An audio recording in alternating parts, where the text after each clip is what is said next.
ഇവിടുത്തെ സാധാരണക്കാർക്ക് വേണ്ടി, ഇവിടുത്തെ പാവങ്ങൾക്ക് വേണ്ടി, ഇവിടുത്തെ തൊഴിലാളികൾക്ക് വേണ്ടി നിങ്ങളുടെ തൂലികയും നിങ്ങളുടെ കണ്ണും നിങ്ങളുടെ ക്യാമറ കണ്ണും ചലിക്കണം.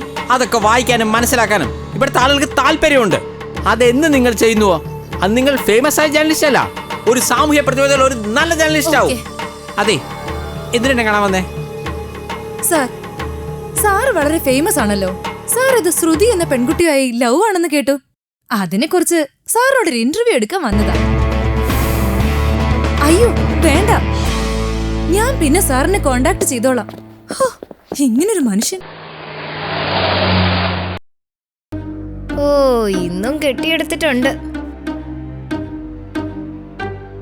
ലേഖേ, ഒന്നും ഞാൻ മറന്നിട്ടില്ല. കാണാം.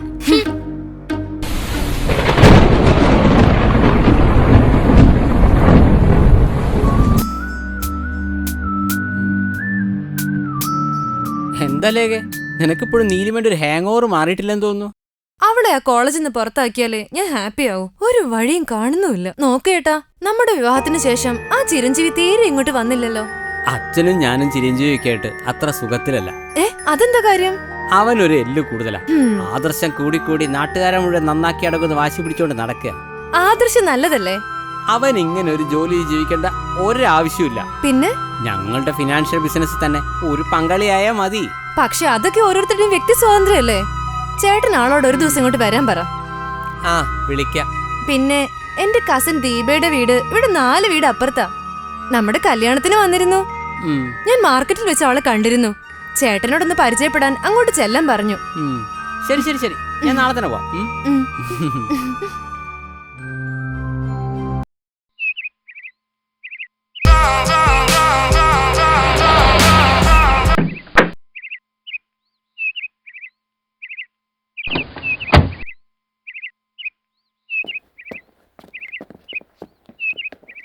ഹലോ അച്ഛാ, ആരാ വന്ന് നോക്കിയേ? ദീപ നല്ലൊരു പെണ്ണാണല്ലോ. ഞാൻ അനിരുദ്ധ്, ലേഖയുടെ കസിൻ അല്ലേ? ചേട്ടനും ലേഖേശും തമ്മിലുള്ള കല്യാണത്തിന് ഞാനും അച്ഛനും വന്നിരുന്നു. അല്ല, ലേഖേച്ചി വന്നില്ലേ?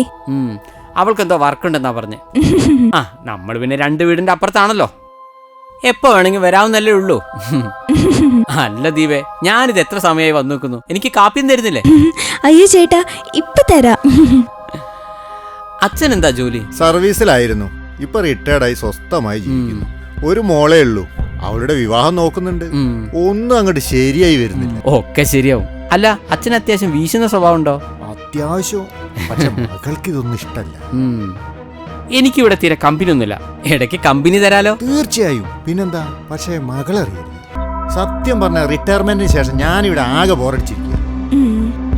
അനിരുദ്ധ ഇടയ്ക്കിടയ്ക്ക് ഇങ്ങോട്ട് വരാം. തുറപ്പല്ലേ?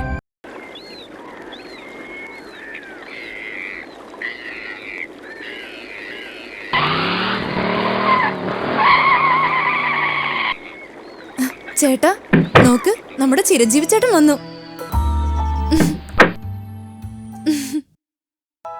എന്തൊക്കെയുണ്ട് ചേട്ടാ വിശേഷം? നമ്മൾ മാരേജിന് ശേഷം ഇപ്പോഴല്ലേ ആദ്യമായിട്ട് കാണുന്നേ, എങ്കിലും ദിവസം ഫോണിലൂടെ സംസാരിക്കാറുണ്ട് അല്ലേ? ആര് സംസാരിക്കുന്നു? ഞാൻ അങ്ങോട്ടാ വിളിക്കാറുള്ളത്, ചേട്ടൻ ഇങ്ങോട്ട് വിളിക്കാറില്ല. നിങ്ങൾ സംസാരിച്ചിരിക്കും, ഞാൻ ചായ എടുത്തിട്ട് വരാം. എന്താണ് ചിരഞ്ജീവി IPS വഴി തെറ്റി വന്നതാണോ? വഴി പിഴച്ച് ജീവിക്കുന്നവന്റെ വീട്ടിലേക്ക് വഴി തെറ്റിയല്ലേ വരാൻ പറ്റൂ? ആര് വഴി പിഴച്ച് ജീവിക്കുന്നവിടെ താൻ പറയുന്നേ? അനിരുദ്ധിന്റെ കമ്പനിയുടെ പേരിൽ 18 ക്രിമിനൽ കേസാ കെട്ടിക്കിടക്കുന്നത്. കഴിയുന്നു ഞാനതൊന്ന് ഏറ്റെടുക്കാതിരിക്കാൻ നോക്കുക. ഒരു കേസും അനിരുദ്ധിന്റെ പേരിലല്ലല്ലോ, എല്ലാം കമ്പനിയുടെ പേരിലല്ലേ. എടാ, ധനകാര്യ സ്ഥാപനമാകുമ്പോ കുറച്ച് കേസൊക്കെ ഉണ്ടാവും, അതൊക്കെ സ്വാഭാവികാടോ. ചായ. സത്യം പറഞ്ഞ, ഞാൻ കോളേജിൽ പഠിക്കുമ്പോ എന്റെ ക്ലാസ്സിൽ ചേട്ടന് കുറേ ആരാധകരുണ്ടായിരുന്നു. കുറ്റവാളികളുടെ മുഖം നോക്കാതെ നിങ്ങളെടുത്ത പല നടപടികളും വളരെ മാതൃകാപരമാണ്. Thank you. ആട്ടെ, ഇനിയൊരു വിവാഹമൊക്കെ വേണ്ടേ? അച്ഛൻ നിങ്ങൾക്കായി ഒരു പെൺകുട്ടിയെ ശരിയാക്കിയിട്ടുണ്ടെന്നൊക്കെ കേട്ടു. അതിന് അച്ഛൻ തന്നെ കല്യാണം കഴിക്കേണ്ടി വരും. അതെന്താ? ഞാൻ ശ്രുതി എന്ന് പറഞ്ഞ പെൺകുട്ടിയെ സ്നേഹിക്കുന്നുണ്ട്. വിവാഹം കഴിക്കുകയാണെങ്കിൽ അവളെ മാത്രമേ കഴിക്കൂ. അപ്പോൾ അച്ഛൻ ഈ ബന്ധത്തെ എതിർത്താൽ ഈ വിഷയത്തിലെന്നല്ല ഒരു വിഷയത്തിലും എനിക്ക് അച്ഛൻ്റെ അനുവാദത്തിന്റെ ആവശ്യമൊന്നുമില്ല. ഞാനൊരു പെൺകുട്ടിയെ സ്നേഹിച്ചാൽ അവളുടെ കഴുത്ത് ഞാൻ താലി കെട്ടിയിരിക്കും. ആ ശ്രുതിയുടെ നമ്പർ ഒന്ന് തരുമോ? ഞാനൊന്ന് പരിചയപ്പെട്ടേന്ന്. ഓ, ദാ. പണം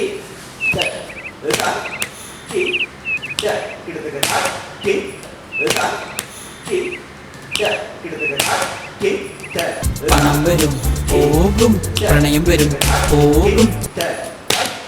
ഹലോ ഹലോ ശ്രുതിയല്ലേ?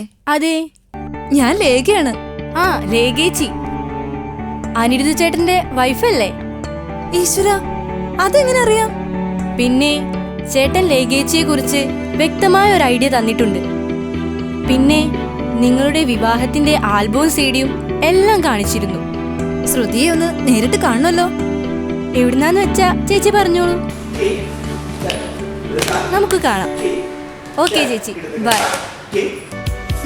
ശ്രുതിയാണ് സ്മാർട്ടാണല്ലോ. നോക്ക്, നീ ഈ വിഷയത്തിൽ ഇടപെടാതിരിക്കുന്ന നല്ലത്.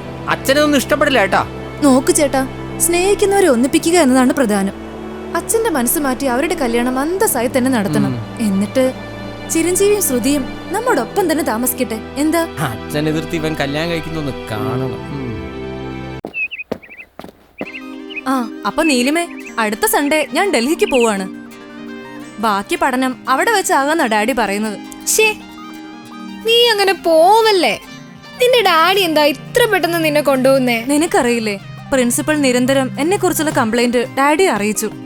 ശോ, അവസാനം കോളേജിൽ നിന്ന് പുറത്താവെന്ന് തോന്നിയപ്പോഴാണ് ഡാഡി എന്നോട് അങ്ങോട്ട് വരാൻ പറഞ്ഞത്. നീയും കൂടി പോയാ ഞാൻ തനിച്ചാവും. ശരിടി, ഞാൻ അവിടെ എത്തിയിട്ട് വിളിക്കാം. നീ ഒന്ന് ശ്രദ്ധിക്കണേ. ഓക്കെ. നേരെ പാതിരാത്രിയായി ഈ അച്ഛൻ അവിടെ പോയി കിടക്കുക. അയ്യോ അച്ഛൻ എന്തു പറ്റി? ഇന്ന് നല്ലപോലെ കുടിച്ചിട്ടുണ്ടല്ലേ? ഇന്നലെ എന്റെ തലത്തോട്ട് സത്യം ചെയ്തതല്ലേ കുടിക്കില്ലാന്ന്. എന്നിട്ട് ഇപ്പൊ 4 കാലിലാണ് വന്നിരിക്കുന്നത്. കൊല്ലടി, അച്ഛാ നീ പേടിക്കണ്ട. എണീക്ക്. അനിരുദ്ധി, നിങ്ങൾ ദയവ് ചെയ്ത് എന്റെ അച്ഛനെ ഒരു കുടിയനാകരുത്. നീ ഒന്ന് അഡ്ജസ്റ്റ് ചെയ്യ്. എന്റെ കൈ വിടാൻ.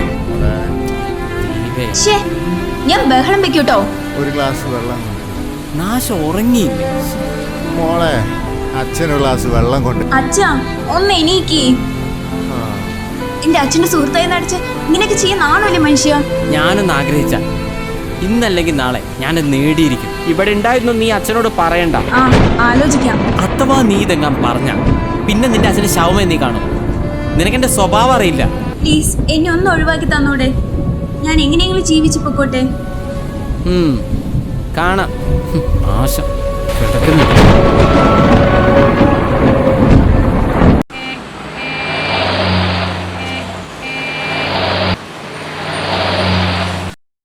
അയ്യോ, ഇതേതായി കുട്ടി? ഇത് എങ്ങനെ പറ്റിയേ? നിങ്ങൾ ആരെയും കണ്ടിരുന്നോ? ഒരു വണ്ടി ഇടിച്ചിട്ട് പോയതാ. വണ്ടി ഞാൻ കണ്ടിരുന്നു, പക്ഷേ എത്രയും പെട്ടെന്ന് ഹോസ്പിറ്റലിൽ എത്തിക്കണ്ടേ? ഏത് വണ്ടി? അതാര് വണ്ടി വരുന്നത്? നിർത്തിക്കേ. Hello, stop. ഒരു ആക്സിഡന്റ് പറ്റിയിട്ടുണ്ട്. ഒന്ന് ഹോസ്പിറ്റലിൽ എത്തിക്കാൻ പറ്റുമോ?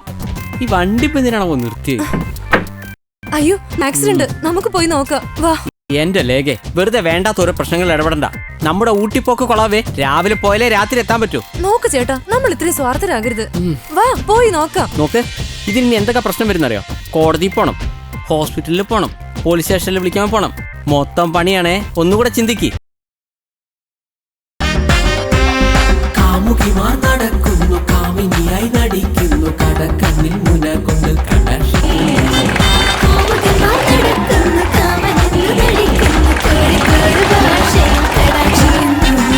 ഇടുക്കമെന്നടുക്കുമ്പോ മിടുക്കൻ.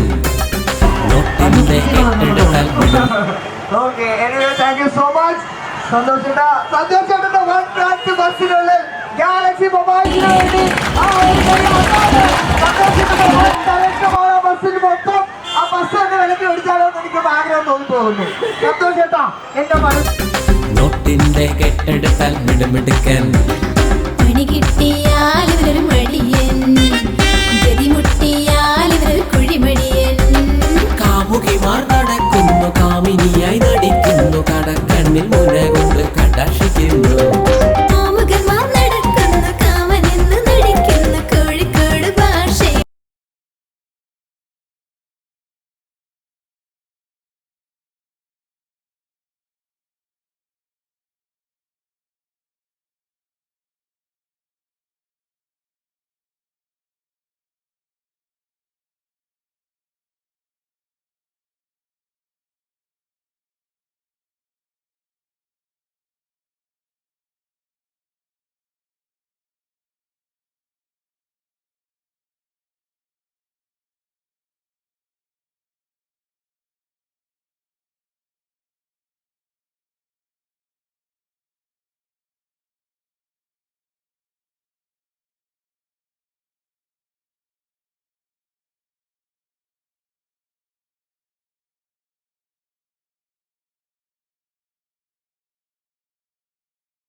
അതുകൊണ്ട് കുറച്ച് പേര് വേണം ഒരു സിനിമയിൽ കയ്യടി കിട്ടാൻ.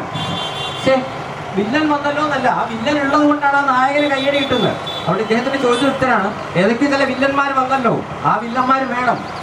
കാരണം അവരെ അടിച്ചൊതുക്കിയാലേ നായകന് കയ്യടി കിട്ടും. അതുകൊണ്ട് ഇവിടുത്തെ ചില മിമിക്രിക്കാരും ചില ആളുകളൊക്കെ നമ്മളെ എതിർത്തിട്ടുണ്ട്, തീർച്ചയായിട്ടും അങ്ങനെ തന്നെയാണ് വേണ്ടത്. പക്ഷേ ഞാൻ പറയുന്നത് ഒരു സ്പോർട്സ്മാൻ സ്പിരിറ്റിലാണ് കാര്യങ്ങൾ പോകുന്നത്. ക്രിറ്റിസിസം എന്ന് പറയുന്ന രണ്ടാണ്, കൺസ്ട്രക്റ്റീവ് ക്രിറ്റിസിസം, ഡിസ്ട്രക്റ്റീവ് ക്രിറ്റിസിസം. എന്താണ് കൺസ്ട്രക്റ്റീവ് ക്രിറ്റിസിസം? കൺസ്ട്രക്റ്റീവ് ക്രിറ്റിസിസം എന്ന് ഒരാൾ നന്നാവണം എന്ന് കരുതി വിമർശിക്കുന്നതിനാണ് കൺസ്ട്രക്റ്റീവ് ക്രിറ്റിസിസം എന്ന് പറയാം. ഡിസ്ട്രക്റ്റീവ് ക്രിറ്റിസിസം എന്താണ്? ഒരാൾ എങ്ങനെ നശിക്കണം എന്ന രീതിയിലുള്ള ക്രിറ്റിസിസമാണ്. എക്സാമ്പിൾ, ഇപ്പോൾ ഒരാൾ മദ്യം കഴിക്കുന്നില്ല, അപ്പോൾ ഒരാൾ പറയണം, എടാ മദ്യം കഴിക്കാത്തവനൊക്കെ ഒരാളാണോ? ദാറ്റ് ഈസ് അതൊരു പുറമേ നോക്കുമ്പോൾ ഒരു ഉപദേശത്തിന്റെ രീതി ഉണ്ടെങ്കിൽ ഇവൻ എങ്ങനെയെങ്കിലും മദ്യം കഴിച്ച് നശിക്കട്ടെ എന്നാണ് ആ ഉപദേശത്തിന്റെ എക്സാമ്പിൾ ഓഫ് ഡിസ്ട്രക്റ്റീവ് ക്രിറ്റിസിസം. ഒരുത്തന്റെ വീട് നശിക്കട്ടെ എന്നുള്ള ചിന്ത. അതേസമയം മദ്യം കഴിക്കുന്നവരാണ് നമ്മൾ പറയുന്നത്, എടാ ആ പൈസ നിനക്ക് നിന്റെ ഭാര്യയ്ക്കും മക്കൾക്കും കൊടുത്തൂടെ, മദ്യം നിർത്തും എന്ന് പറയുന്ന it's A type of constructive criticism. ഇത് നന്നാവണം എന്ന രീതിയിലാണ്, നന്നായോ ഇല്ല എന്നുള്ളത്.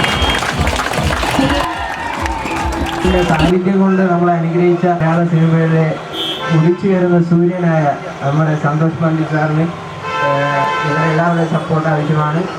അദ്ദേഹത്തിനും സപ്പോർട്ട് ഞാൻ ചോദിക്കുകയാണ്. കാമുകിമാർ നടക്കുന്നു, കാമിനിയായി നടിക്കുന്നു, കടക്കണ്ണിൽ മുന കൊണ്ട് കടാക്ഷിക്കുന്നു. കാമുകിമാർ നടക്കുന്നു, കാമിനിയായി നടിക്കുന്നു, കടക്കണ്ണിൽ മുന കൊണ്ട് കടാക്ഷിക്കുന്നു. തിടുക്കം വന്നടുക്കുമ്പോ മിടുക്കൻ, നോട്ടിന്റെ കെട്ടെടുത്താൽ മിടുമിടുക്കൻ. തിടുക്കം വന്നടുക്കുമ്പോ മിടുക്കൻ, നോട്ടിന്റെ കെട്ടെടുത്താൽ മിടുമിടുക്കൻ.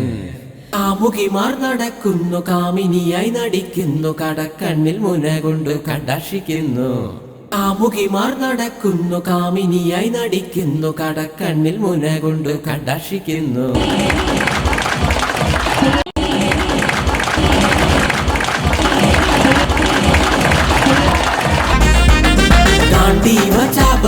ദിവ്യ ബാണങ്ങളും ശത്രു കുലങ്ങളെ സംഹരിക്കുന്നു.